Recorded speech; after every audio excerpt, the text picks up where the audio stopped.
Bien, doctores, buenas tardes. Como se mencionó, vamos a conversar sobre lo que son las cardiomiopatías, ¿ya? Miren, clásicamente hay tres tipos de cardiomiopatía.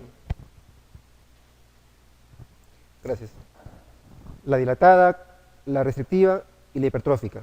Son muchas más, pero clásicamente son estas tres. Recuerden que la dilatada, como su nombre lo dice, el corazón está dilatado y tiene un aspecto globular y la fracción de eyección disminuye, ¿no? En la restrictiva, lo característico, como se va a ver, es que el corazón es rígido y eso aumenta las presiones en diástole y da falla cardíaca por presiones diastólicas elevadas, básicamente. Y la hipertrófica es un problema del músculo cardíaco, siempre congénito, en la cual el corazón está con sus paredes muy gruesas, ¿no? De manera congénita. Y vamos a ver cada una de ellas, ¿no? Acá es un esquema que resume los tres tipos. Vean, un corazón normal, tiene paredes delgadas. Recuerden que la pared promedio del corazón es 10, no más de 11 milímetros en un corazón normal, ¿no? El ventrículo izquierdo tiene una forma triangular, la aurícula izquierda, la aorta. En la cardiomiopatía dilatada, aparte de la dilatación, la estructura, la morfología del ventrículo se altera, ¿no? Tiene un aspecto globular como una esfera y la fracción de eyección disminuye, ¿no? La fuerza contráctil disminuye. En la hipertrófica, como decíamos, las paredes se engruesan de manera clásicamente asimétrica. Generalmente el septum interventricular y la parte apical es lo que más frecuentemente se engruesa, ¿no? Y en la restrictiva, el músculo cardíaco generalmente se hace rígido, frecuentemente por infiltración, como amiloidosis, por ejemplo, frecuentemente es algo grueso, y las presiones en diástole se elevan mucho, y el paciente hace falla cardíaca básicamente por un problema de llenado, ¿no? Más que alteración de contracción. Todo esto lo vamos a ver más adelante, ¿no? Vamos a empezar lo que es la cardiopatía dilatada.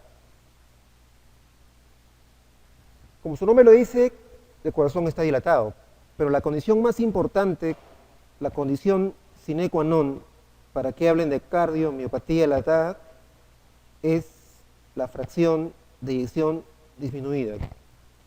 No existe cardiopatía dilatada por definición sin fracción de eyección disminuida, menos de 40%, ¿no? El corazón puede estar dilatado, pero si la fracción de eyección es normal, eso no es cardiopatía dilatada, ¿no? Por definición, la cardiomiopatía dilatada es dilatación del corazón, sobre todo ventrículo izquierdo, aurícula izquierda, asociado a un aspecto globular y sobre todo con la fracción de eyección menor de 40%, ¿no? Entonces el miocardio sufre alteración, tiene alteración de las fibras miocárdicas, tiene gran infiltrado conectivo y el corazón tiene un aspecto globular con alteración de su morfología y su función, con fracción de eyección baja, ¿no? Entonces, la cardiopatía dilatada constituye, como dice aquí, un síndrome que refleja la depresión intensa de la contractilidad del miocardio, ¿no? Con una fracción de eyección menos de 40%. Puede estar en 30, 25, 20, a veces menos de 20%, con severa disfunción sistólica, ¿no?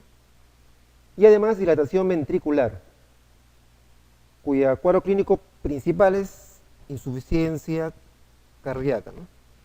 Es una patología que da clásicamente todos los signos y síntomas que ustedes han estudiado en semiología, es la cardiopatía dilatada, ¿no?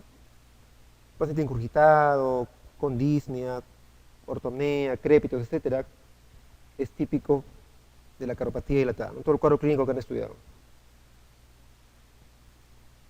Las causas son múltiples, familiares o genéticas, tal vez sea la mayoría, más de la tercera parte.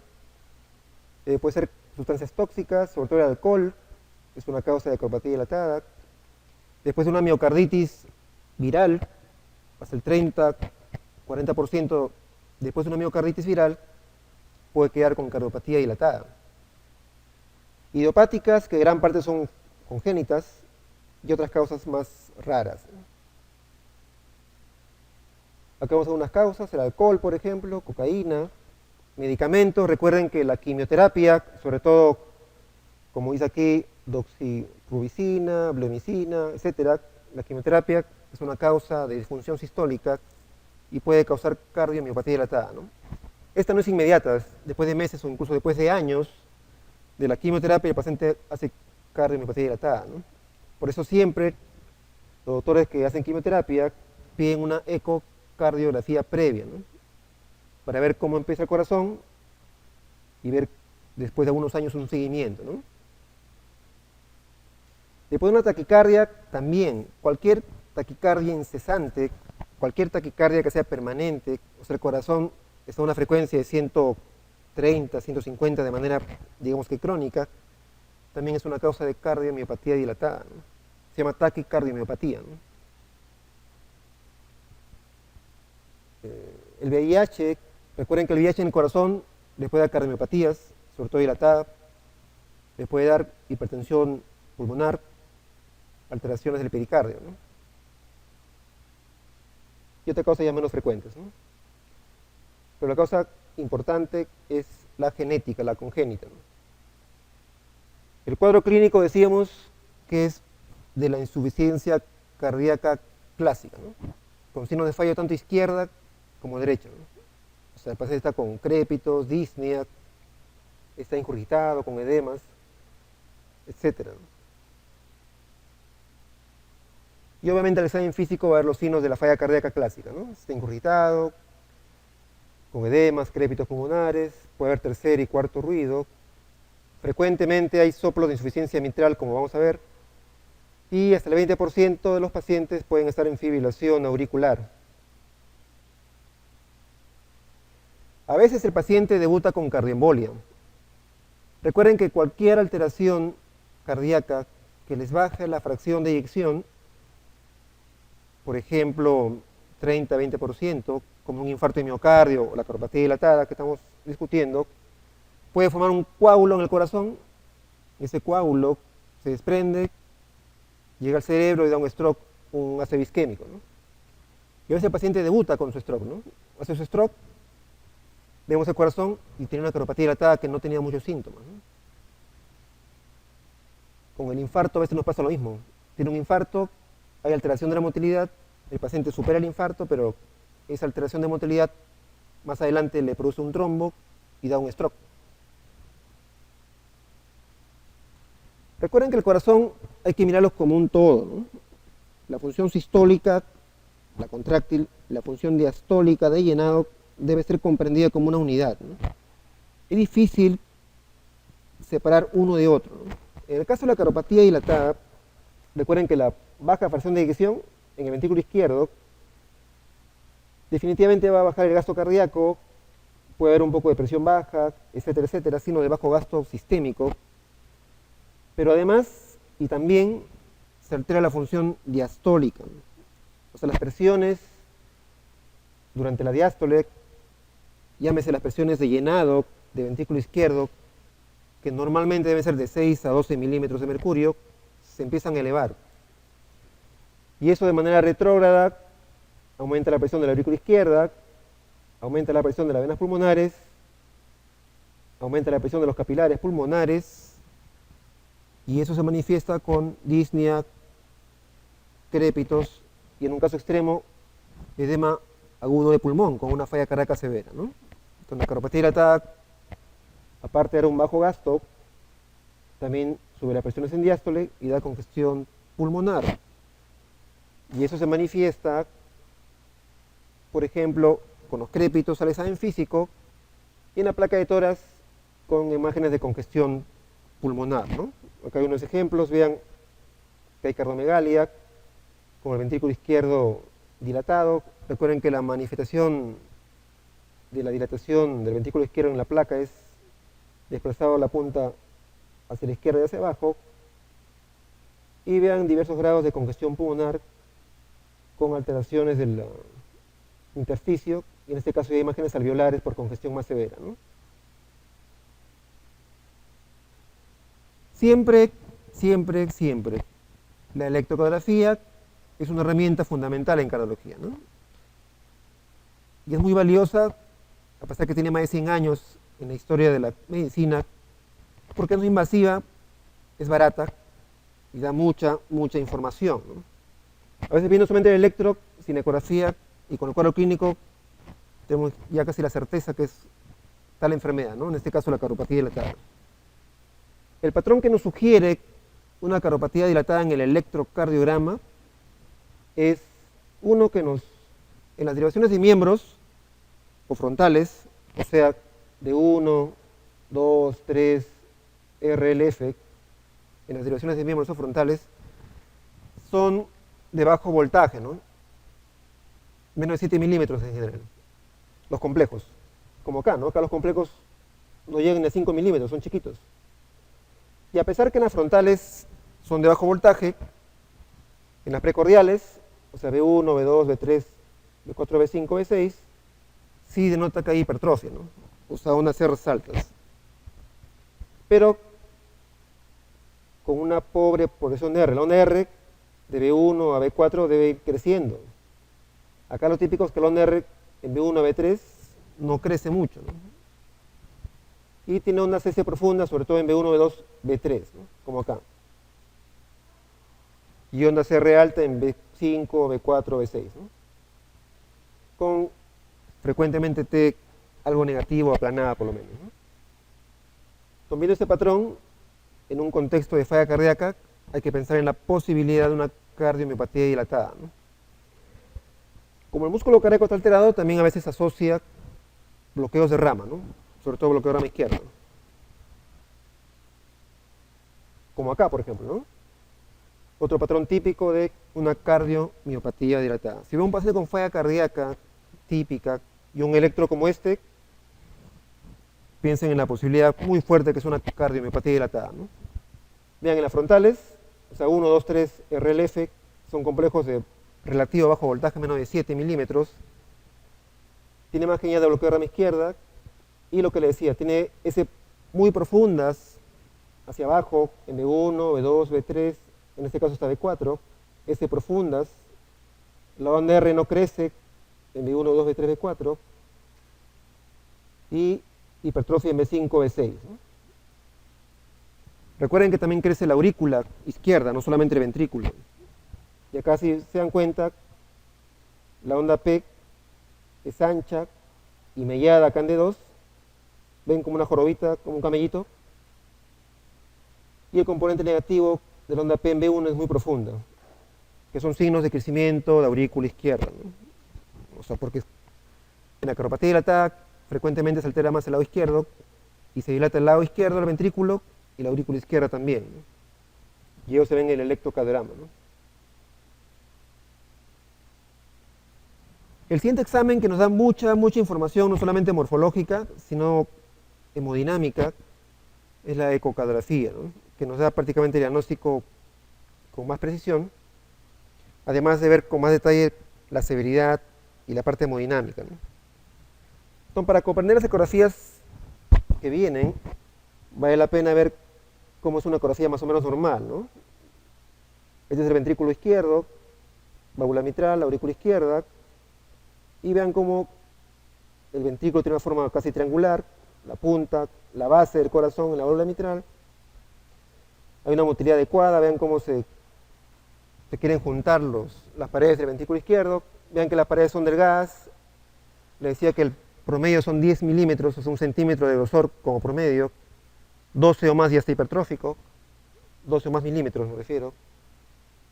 Y este es el lado derecho. Recuerden que el lado derecho es más pequeño que el ventrículo izquierdo. Y es un corazón normal en general, ¿no?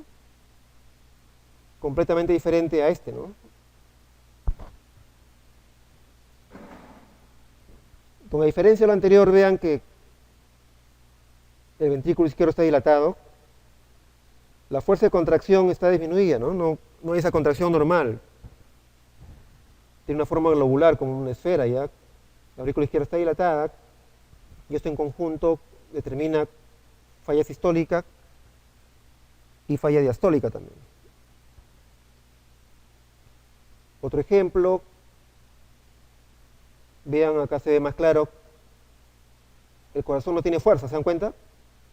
El ventrículo izquierdo se contrae muy débilmente. Eso lo que va a hacer es bajar el gasto cardíaco, O sea, la presión arterial puede estar baja, por ejemplo. Y también hay falla diastólica, o sea, el llenado se altera en la aurícula izquierda porque acá hay presiones en diástole elevadas y eso da congestión pulmonar, ¿no? Ven que la aurícula izquierda, como tiene sobrecarga de presión, está también dilatado. La dilatación del ventrículo izquierdo también dilata el anillo mitral. Y como eso también está dilatado, los velos se separan un poco por esta dilatación.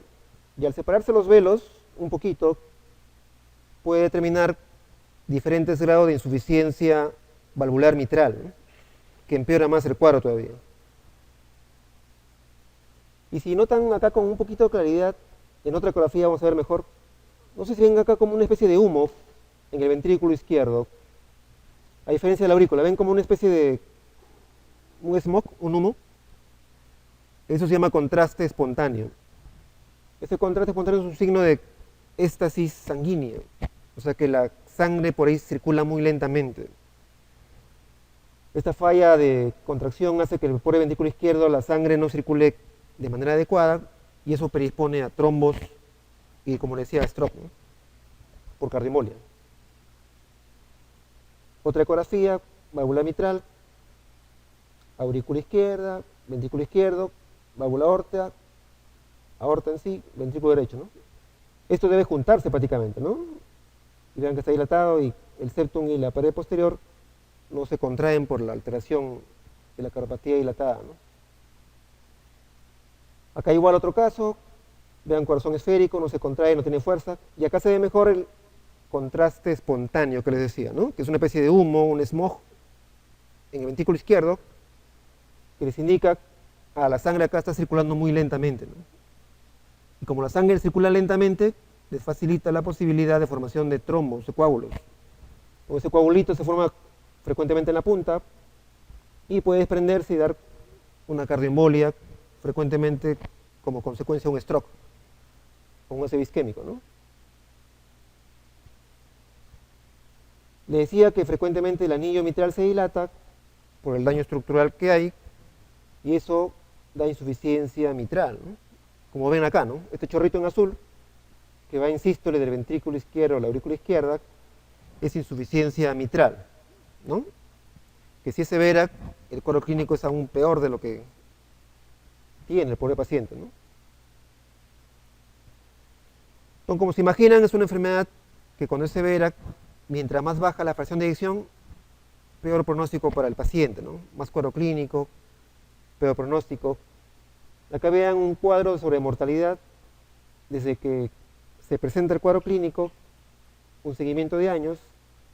Como los 5 años, casi 50% de mortalidad. A los 10 años solamente sobrevive 20%, ¿no? Entonces estamos frente a una enfermedad grave y difícil de controlar, ¿no? Un subtipo de cardiopatía dilatada es el miocardio no compactado, ¿no? O cardiomiopatía por miocardio no compactado. Recuerden que embriológicamente, cuando se forma corazón, en el feto, en el embrión, el corazón es medio esponjoso, es muy trabeculado. Y conforme se va desarrollando, se va compactando, se hace más sólido como conocemos el corazón. Y esa compactación es de la base hacia la punta y de afuera hacia adentro, o sea, del epicardio al endocardio, ¿no? Y la parte final que se compacta es la parte de la punta del endocardio, ¿no? Pero a veces por un problema congénito esa compactación se altera y el corazón queda esponjoso hasta la edad adulta, ¿no? Muy trabeculado.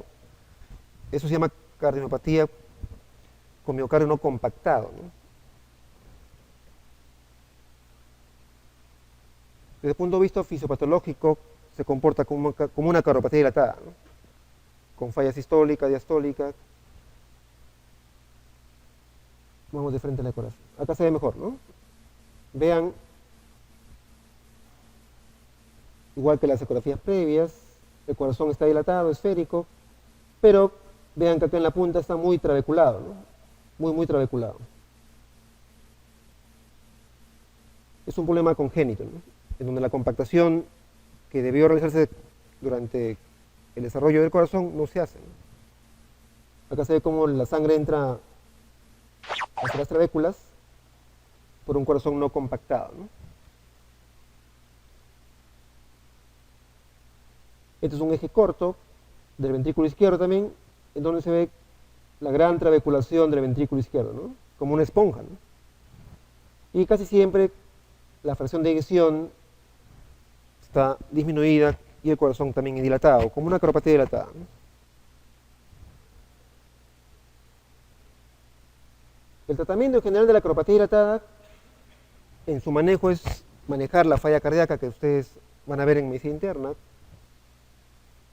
sobre todo si es que ya tiene antecedentes de stroke o en la ecografía ven un coágulo o tiene mucho contraste espontáneo que les denota el riesgo de formación de un trombo, hay la posibilidad de anticoagulación para evitar stroke o cardioembolia en general. Como vamos a ver más adelante, cualquier cardiomiopatía, cualquiera de las tres, cualquiera, les predispone a arritmias. Entonces, si el paciente ya tiene antecedente de una arritmia severa o muerte súbita en él o familiares, hay que dar antiarrítmicos. Si tiene una muerte súbita recuperada, hizo taquicardia ventricular o FB, incluso hay que poner un cardio desfibrilador implantable, ¿no? Y hay técnicas quirúrgicas que pueden mejorar la dilatación, pero está en desarrollo. Otra patología importante dentro de las cardiomiopatías es la cardiomiopatía arritmogénica de ventrículo derecho, también conocida como displasia arritmogénica de ventrículo derecho. Es una cardiopatía congénita en la cual el ventrículo derecho, el músculo cardíaco es reemplazado por grasa. Acá se ve la patología en donde el músculo cardíaco está lleno de infiltración grasa. Esta infiltración grasa, que es congénita, predispone, como su nombre lo dice, arritmias, ¿no? Entonces, la pesadilla de esta cardiomiopatía no es tanto la falla cardíaca, sino el desarrollo de arritmias.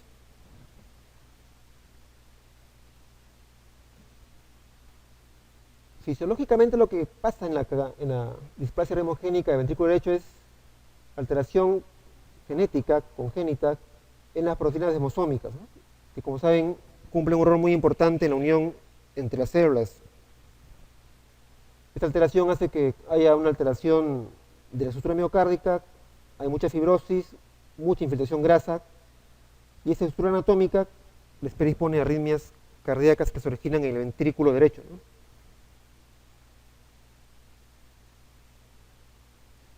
Una muestra anatomopatológica, histológica, vean que hay gran infiltrado de grasa dentro del músculo cardíaco.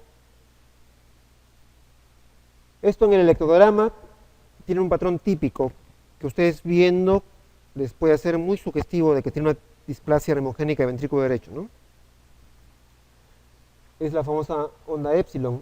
Este es B1, B2 de las precordiales, que un poquito ven el ventrículo derecho. Y aquí lo que se ve es al final el QRS, que frecuentemente tiene imagen de lo que es rama derecha, completo e incompleto, una muesca que se ve acá, que se llama onda épsilon, ¿no? Esta muesca como una especie de P, pero después del QRS, sobre todo en B1 y B2, se llama onda épsilon y les denota dentro de un cuadro clínico la displasia arritmogénica de ventrículo derecho, ¿no? Que como se descompensa, el problema es las arritmias, ¿no? Va a dar clásicamente una taquicardia ventricular con morfología de bloqueo de rama izquierda. Como se origina la arritmia en el lado derecho, la construcción primero está ahí y después el lado izquierdo y sale con morfología de bloqueo de rama izquierda, ¿no? Y esto, si no se trata, puede derivar a FB, paro cardíaco, ¿no? Es una arritmia severa. Ahora veamos lo que es la cardiomiopatía hipertrófica.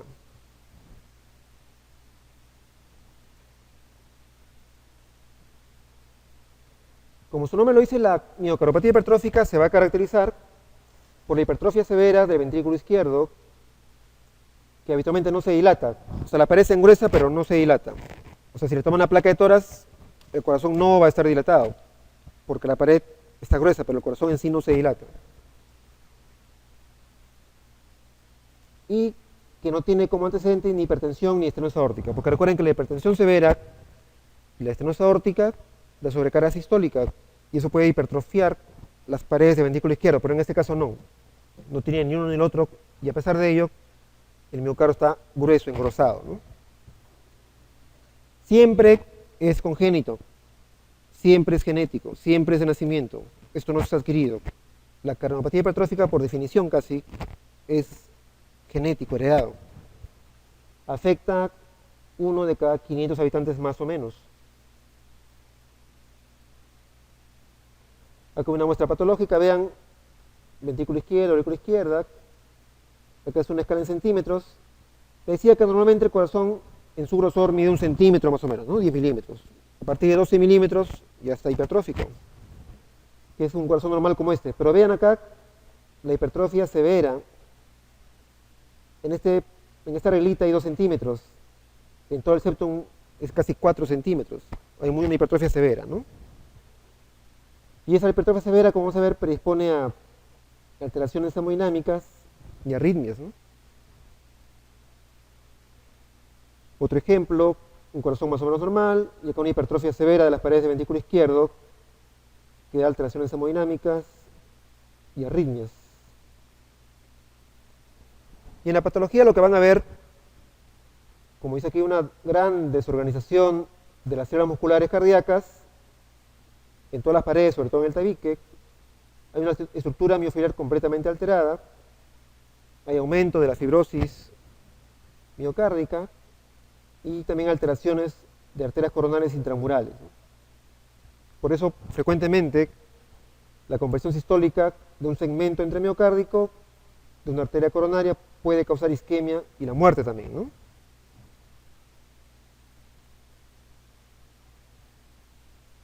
Acá una muestra en patología, vean que las células miocárdicas están completamente desorganizadas, con gran cantidad de fibrosis. Y la causa genética principalmente es por alteración de las proteínas contráctiles, ¿no? A cualquier nivel, de la troponina, la tropomiosina, la miosina, la actina. Cualquier alteración genética que altere esas proteínas contráctiles se asocia a cardiomiopatía hipertrófica, ¿no? En total siempre son las causas genéticas. 100% de la cardiomiopatía hipertrófica son genéticas, no es adquirido, es genético.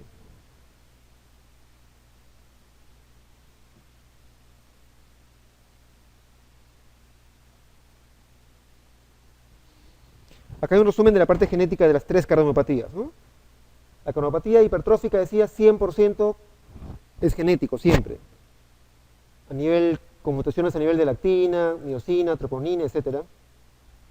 De las dilatadas, más o menos 30 a 40% son de causa genética, ¿no? Por alteraciones también de proteínas sarcoméricas, alteraciones del citoesqueleto, etc. Y también son adquiridas, como decíamos, ¿no? Alcohol, drogas, etc., ¿no? Pero recuerden que la cardiomiopatía hipertrófica es un problema genético. En la parte genética, recordar, dice, la mitad de los pacientes con miocardopatía hipertrófica tienen antecedentes familiares por esta enfermedad. Hay más de 150 mutaciones distintas en 10 genes que codifican la proteína de sarcómero. Cerca del 40% se asocia a mutaciones del gen de la cadena pesada de la miosina beta cardíaca situada en el cromosoma 14, ¿no? Recordar que 15% sufre una mutación del gen de la troponina T cardíaca en el cromosoma 1, 20% de la cardiopatía hipertrófica tiene una mutación de la proteína C fijadora de miosina en el cromosoma 11, ¿no?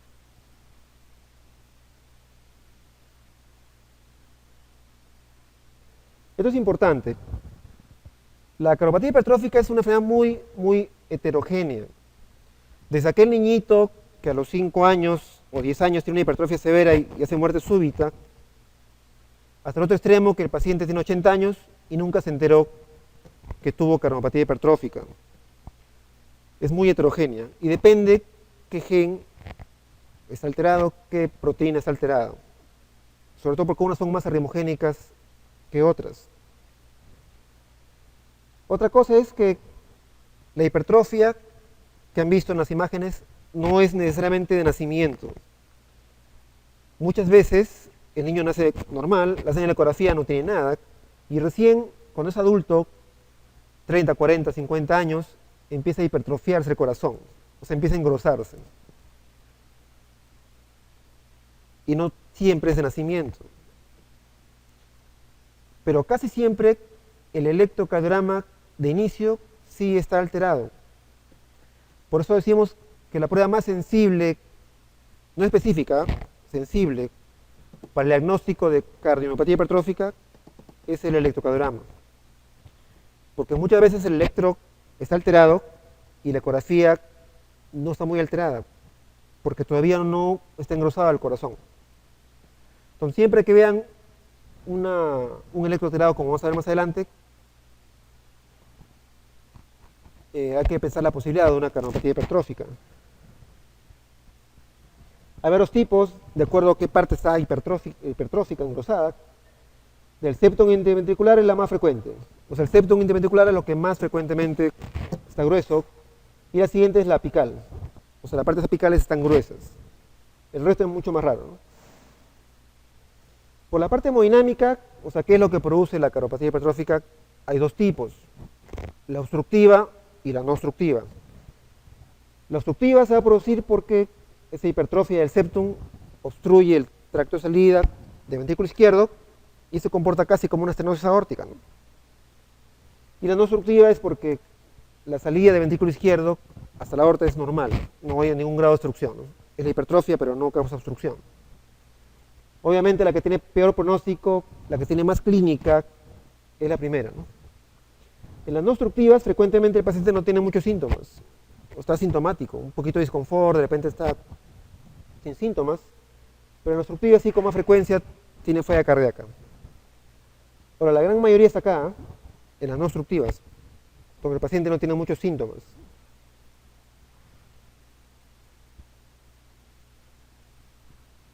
Acá hay una imagen de los tipos de cardiopatía hipertrófica, acá un corazón normal, acá una cardiopatía hipertrófica septal, que es la más frecuente, otra septal.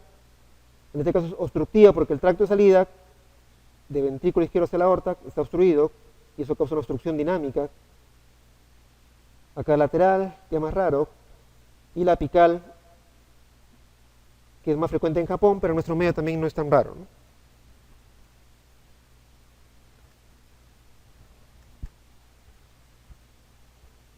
Recordad que en la cardiopatía obstructiva se va a producir una gradiente dinámica, o sea, en la contracción, esa obstrucción en el tracto de salida va a aumentar, porque recuerden que en la contracción, en la sístole, el septum se engruesa más, y al engrosarse más, obstruye el tracto de salida del ventrículo izquierdo y se comporta como una estenosis aórtica, ¿no?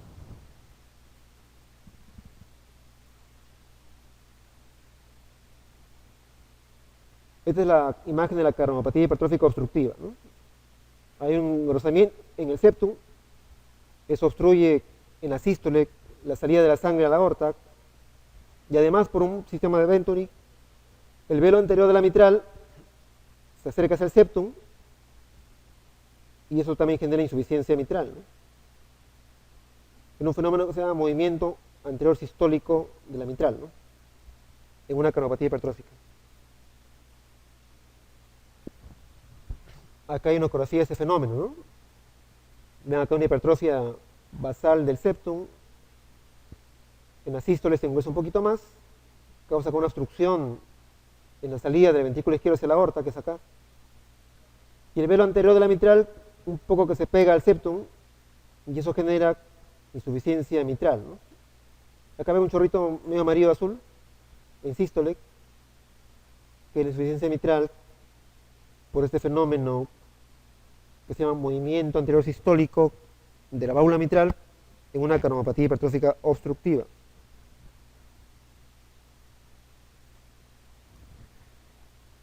El cuadro clínico es variable, como les decía, ¿no? La gran mayoría son asintomáticos. A diferencia de la cardiomiopatía restrictiva y la diastólica y la dilatada, la diástole no se ve muy alterada.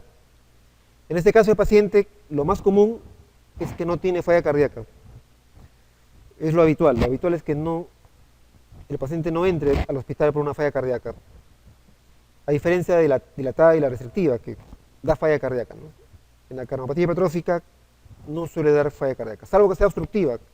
En ese caso sí tiene grados variables de falla cardíaca, pero en la no obstructiva, frecuentemente el paciente no tiene falla cardíaca, tiene un dolor torácico frecuentemente atípico, y el problema, la pesadilla, nuestro temor, el riesgo de esta enfermedad es las arritmias ventriculares y la muerte súbita. A veces la muerte súbita es el primer síntoma de la cardiopatía hipertrófica, ¿no? Con cualquier cosa que les hipertrofie el ventrículo izquierdo, les va a predisponer a arritmias ventriculares, ¿no? Y esa arritmia ventricular puede derivar FB, o sea, fibrilación ventricular y muerte súbita, ¿no?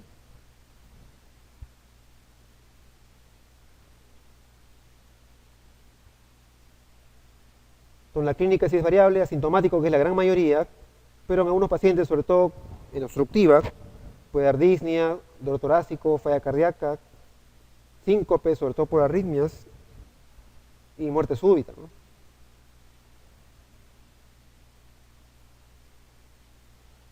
Es conocido la muerte súbita, sobre todo en los deportistas, ¿no? En los futbolistas, es frecuente. La muerte súbita después de un esfuerzo, y muchos de ellos pueden ser por cardiopatías hipertróficas, ¿no? Que no han sido diagnosticadas adecuadamente.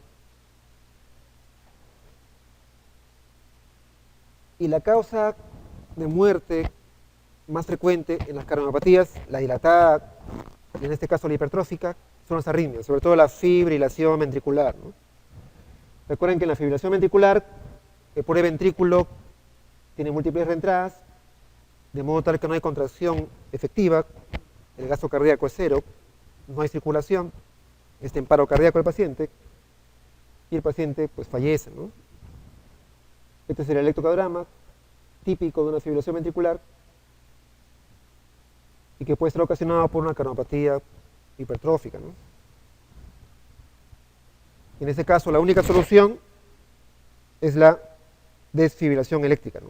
Recuerden, en un paro cardíaco con fibrilación ventricular, la única solución es la desfibrilación eléctrica, o resucitador, ¿no?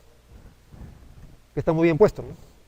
Porque ustedes están resucitando al paciente. Cuando el paciente está en paro en FB, el paciente está muriendo, está prácticamente muerto, ¿no? Y al hacer la descarga, podemos recuperar ritmo sinusal y el paciente puede recuperarse, ¿no? Recuerden que en el infarto de miocardio, el mecanismo de muerte, ¿cuál es? Cuando el paciente tiene un dolor de pecho por un infarto, se está infartando y cae al suelo muerto, en paro, ¿cuál es la fisiología de esa muerte súbita? Algunos me dicen, bueno, el infarto es muy extenso, no hay bombeo, el gasto cardíaco cero y el paciente muere, ¿no? Rara vez pasa eso. Recuerden, casi siempre, la causa de muerte de una cardiopatía isquémica, al igual que las cardiopatías, son las arritmias, la fibrilación ventricular. Cuando ven un paciente que después de un infarto de miocardio, o durante un infarto de miocardio, hace muerte súbita, ustedes tienen que asumir que es lo más probable que está en fibrilación ventricular y tienen que desfibrilarlo. Hasta que no demuestre lo contrario, un paciente en paro posinfarto está en FB. Y la única terapia definitiva es, en ese momento, la desfibrilación eléctrica. Obviamente antes tienen que hacer masaje cardíaco hasta que venga el desfibrilador, ¿no? Son los mecanismos de muerte súbita y síncope en la cardiopatía hipertrófica, es las arritmias principalmente, y también la isquemia, que también puede desencadenar en arritmias, ¿no?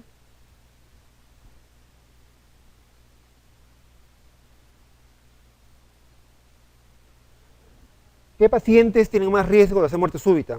Porque le decía, puede haber un chiquito que muere a los 15 años, un viejito de 80 años que nunca le pasó nada y que tiene cardiopatía hipertrófica igual. Entonces, ¿cuáles son los factores de riesgo que nos van a preocupar más? Si el paciente tiene cardiopatía hipertrófica y ya tiene hipertrofia desde muy joven, tiene más riesgo, ¿no? Si tiene antecedente de muerte súbita de un familiar cercano, sí, doctor, mi hermano se murió a los 15 años, sin causa aparente, jugó fútbol y se murió. Oh, alto riesgo, ¿no? Si el paciente ya tiene síncope a repetición o tuvo ya una muerte súbita recuperada, también es de alto riesgo, obviamente, ¿no? Si es que el septum, o sea, el grosor de su septum es 3 centímetros o más, o sea, muy grueso, más riesgo de cada muerte súbita, ¿no? Mientras más grueso el corazón, más riesgo de muerte, ¿no?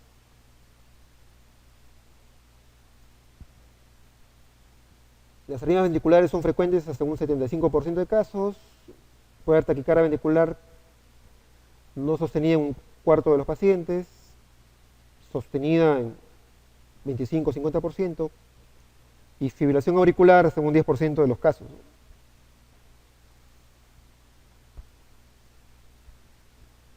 Y acá hay más o menos un electrocardiograma típico de una cardiomiopatía hipertrófica. Recuerden que el QRS les denota la despolarización de los ventrículos, de la masa ventricular. Y como en este caso tiene más masa ventricular, va a haber hipertrofia, o sea, la onda R va a ser más grande, ¿no? ¿Qué es lo que se ve aquí, no? Acá es frontales, acá están las precordiales. Tiene onda R muy alta, M2, B3, B4, B5, ondas R muy grandes, ¿no? Por la hipertrofia del ventrículo izquierdo. Pero paralelamente, la repolarización también se altera y frecuentemente hay ondas T negativas, de grado variable, como acá. Vean una T negativa profunda, M2, B3, B4, B5, B6. Vean, recuerden que acá la onda T debe ser positiva, ¿no? Y acá está muy negativa para abajo. Un electro como este o parecido a este lo van a ver en 3 situaciones, ¿no?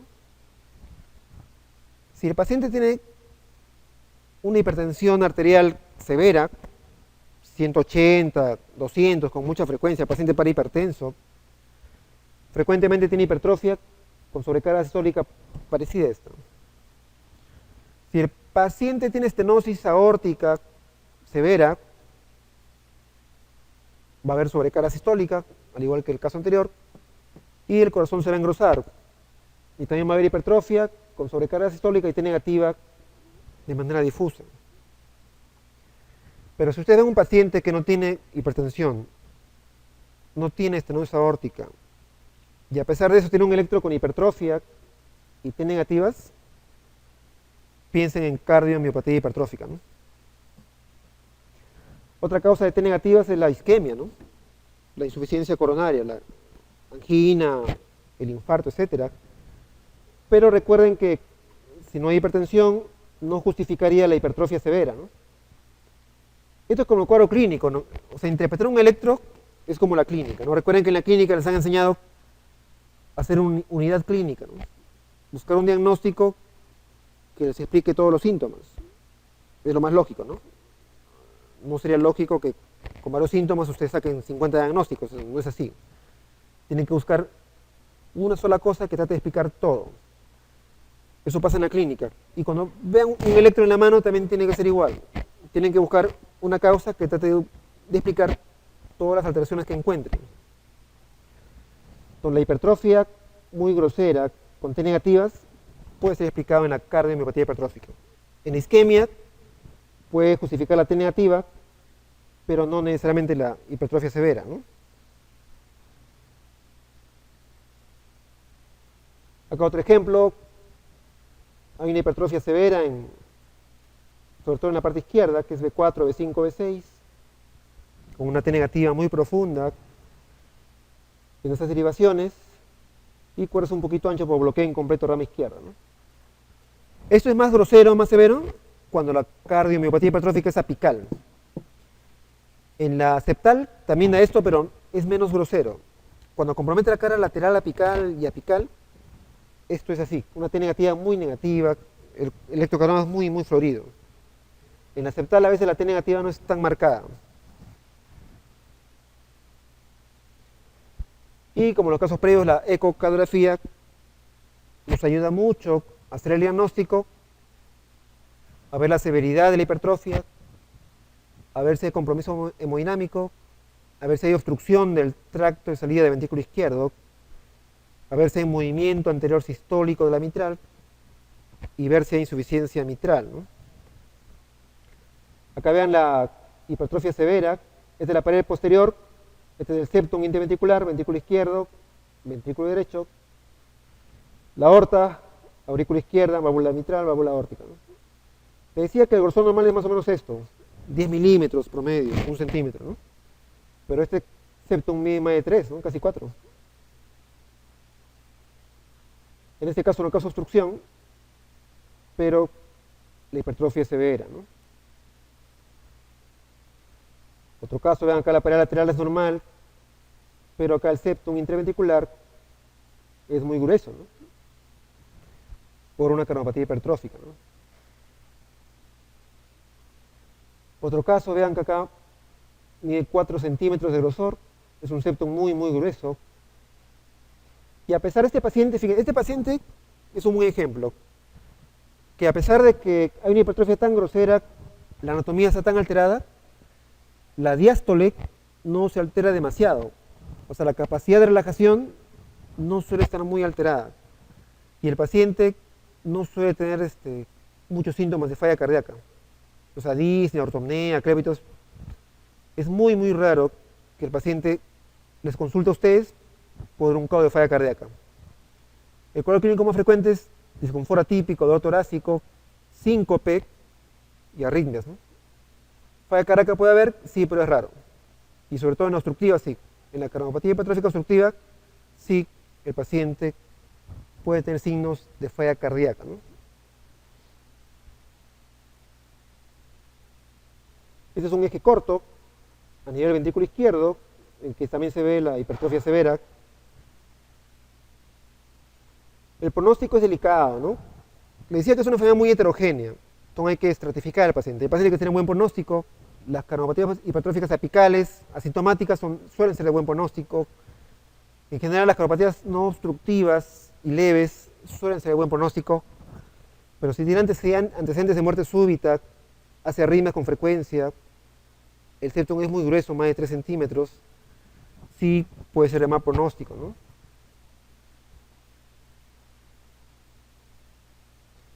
El tratamiento es complicado. En el caso de la obstructiva, como en la sístole, si la contracción es muy fuerte, la sístole es muy fuerte, esa obstrucción dinámica del tracto de salida empeora, porque el septum se contrae con más fuerza y obstruye el tracto de salida. En ese caso nos conviene que la contracción sea un poquito más débil.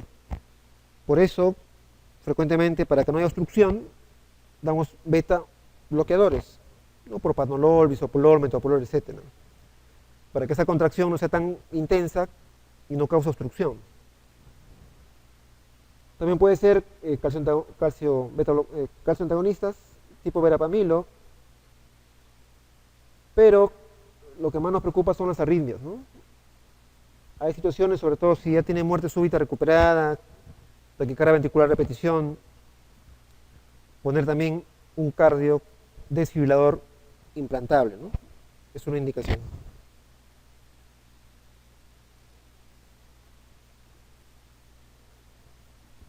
Hay situaciones en que la obstrucción es muy severa y es posible con cirugía sacar un pedazo del septum para que no cause obstrucción. Y en otras situaciones, por cateterismo, llegamos justamente a la arteria septal que irriga esa parte del septum que causa obstrucción, colocamos alcohol, causamos un infarto controlado en esa zona. O sea, infartamos el septum a propósito. De modo tal que en la zona infartada el septum se adelgaza, ya no es hipertrófico y desaparece la obstrucción, ¿no? Es un procedimiento complejo que no se hace de rutina, ¿no? Y la cardiopatía restrictiva, que es la última, menos mal la menos frecuente. Y digo mal, la menos frecuente porque el que tiene peor pronóstico de las tres es esta cardiopatía, ¿no? La dilatada y la hipertrófica lo manejamos. Suele ser la patología que el paciente lo seguimos por años, pero en la cardiopatía restrictiva, cuando se instala y es severa, el paciente lamentablemente va mal, ¿no? Es muy difícil de manejar. Nunca van a tener una cardiopatía restrictiva con seguimiento de años, porque el paciente generalmente al año fallece, ¿no? De las tres, menos mal que la más rara, pero es la de peor pronóstico. Y es la que da tal vez más síntomas, y es la que frecuentemente la terapia no nos ayuda mucho. La terapia farmacológica, el paciente no responde tan bien, ¿no? Esta vez la peor de las tres cardiomiopatías, ¿no? En el sentido de mal pronóstico, en el sentido de más síntomas y en el sentido de poca respuesta a los fármacos, ¿no? Y lo que caracteriza a la cardiopatía restrictiva es que el corazón está engrosado, está rígido, está duro. Y eso lo que hace principalmente es alteración en la diástole. O sea, las presiones de llenado, las presiones en diástole se elevan. Eso determina también que las presiones en diástole de la aurícula se eleven y la aurícula también crece.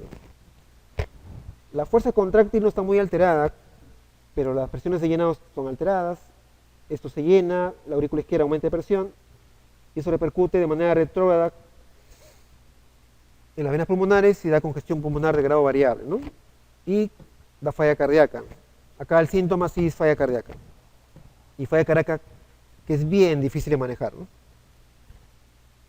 En la cardiopatía dilatada le damos diuréticos, furosemida, inotrópicos, etcétera, y el paciente responde, mejora bastante. Pero en la restrictiva es bien difícil de manejar, ¿no? Donde decíamos que la característica principal de la miocardiopatía restrictiva es alteración de la función diastólica. El corazón no se relaja, las presiones aumentan en diástole y da muchos síntomas de falla cardíaca, ¿no?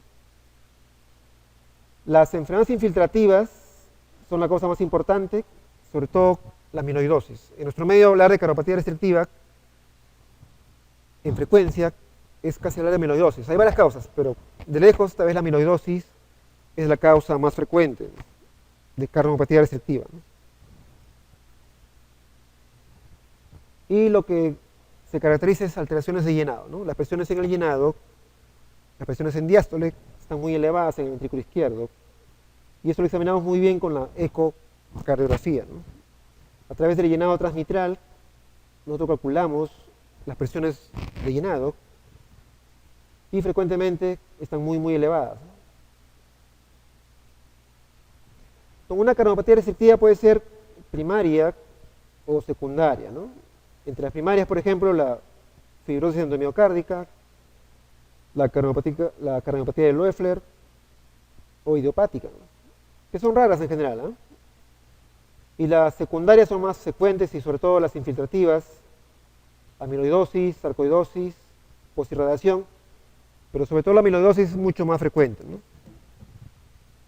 Y enfermedades de depósito también, hemocromatosis, alteraciones del depósito de glucógeno, enfermedad de Fabry, son causas de cardiomiopatía restrictiva, ¿no? Pero de lejos, lo más frecuente es la amiloidosis, ¿no? Hay varios tipos de amiloidosis, eso lo van a ver en otros momentos. Recuerden que hay un tipo AL, tipo transtirretina, que son los más frecuentes. Este es adquirido, se asocia frecuentemente a mieloma múltiple y la transtirretina sí es congénito. Hay una alteración congénita a nivel hepático que produce mucha proteína tipo transtirretina y da amiloidosis por depósito, ¿no?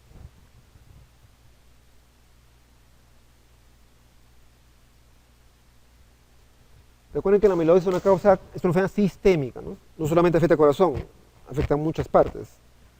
Pero cuando infiltra el corazón, los síntomas son muy intensos, la falla cardíaca tanto izquierda como derecha.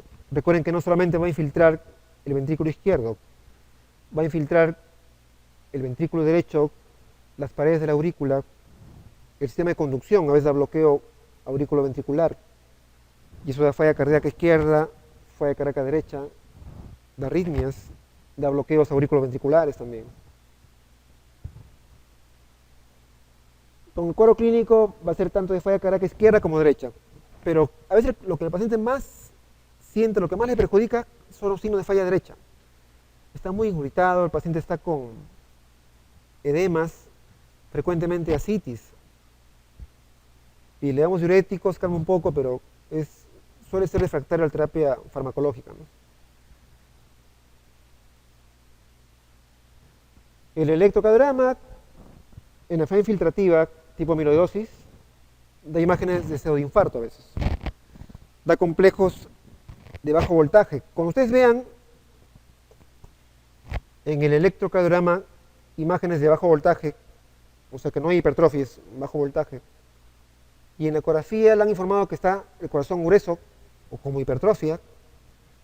Si el corazón está grueso, o sea, paredes gruesas, pero hay bajo voltaje en el electrocardiograma, quiere decir que ese engrosamiento no es músculo cardíaco porque tiene bajo voltaje.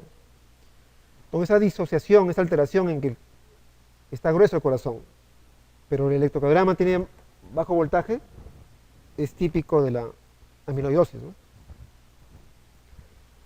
Acá ven una imagen, acá las frontales, tiene casi QS en la cara inferior, parece un infarto, ¿no?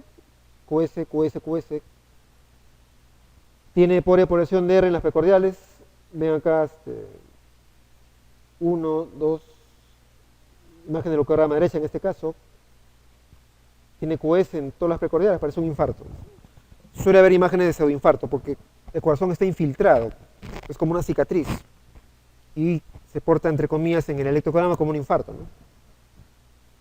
Y le decía que la aurícula izquierda, las aurículas están muy dilatadas. El ventrículo no crece, las aurículas sí, están muy dilatadas. Y eso lo ven en el electro, ¿no?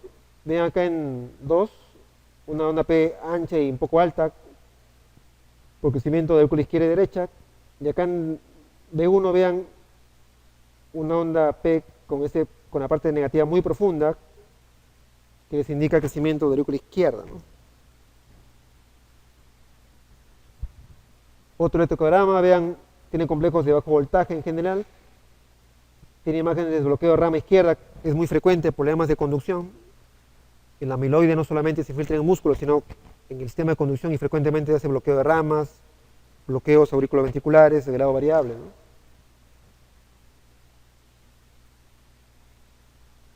Y las imágenes de pseudoinfarto son frecuentes, ¿no? Vean, acá tiene QS, no hay R, en B1, B2, B3, B4, B5. En todas las precordiales no tiene onda R, ¿no? Parece un infarto. En la cara inferior también no hay onda R, parece un infarto, ¿no? Si yo no sé nada de este paciente y me enseñan el electro, digo, es un infarto anterior e inferior, ¿no? Pero en este caso puede ser por una amiloidosis, ¿no?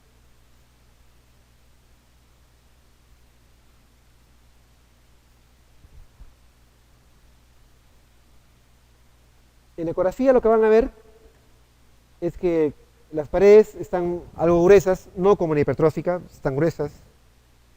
Se ve como una especie de grumos o en vidrio esmerilado, decimos, por la infiltración de las paredes. Vean que tiene unos puntitos, ¿ven unos puntitos en las paredes? Como unas estrellitas ahí dentro. No es uniforme, eso es por infiltración. Es un ventrículo en vidrio esmerilado, decimos.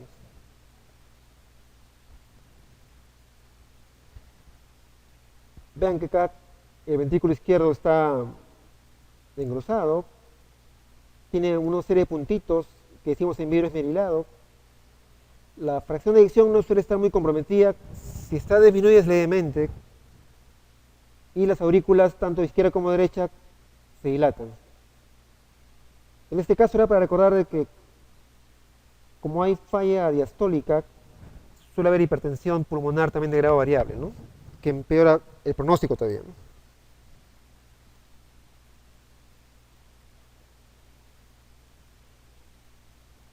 Un eje corto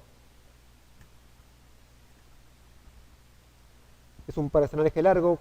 En la ecografía, vean acá se ve muy bien el ventrículo engrosado, que a diferencia de la cardiopatía hipertrófica, el engrosamiento es uniforme, ¿no? Todas las paredes de manera uniforme están engrosadas, pero vean la textura, es granular, como en vidrio esmerilado, como decimos. Vean que la fuerza contráctil no está alterada, a veces baja un poco, y frecuentemente se asocia a un grado de derrame pericárdico. En este caso tiene un derrame pericárdico que se ve acá, leve, es frecuentemente, se ve en la amiloidosis, ¿no? Y la aurícula izquierda empieza a dilatarse, ¿no?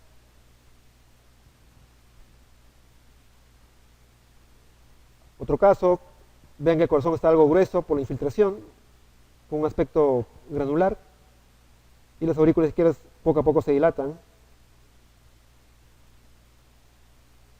Un eje corto igual, ¿no?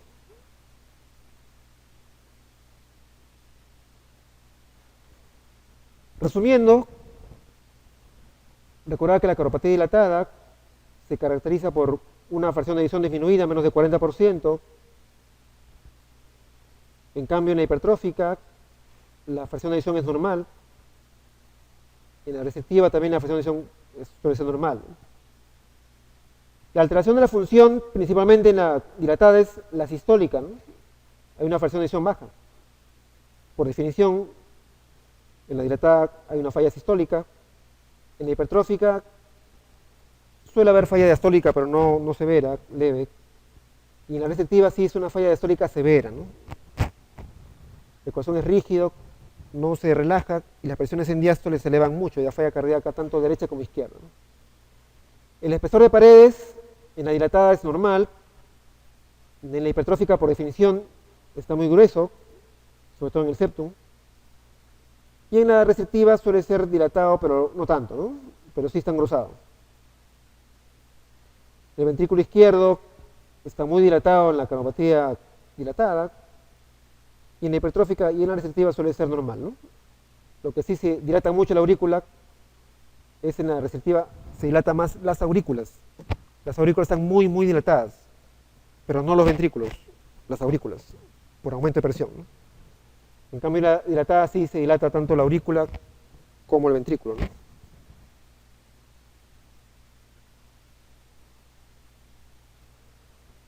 Muy bien, doctor.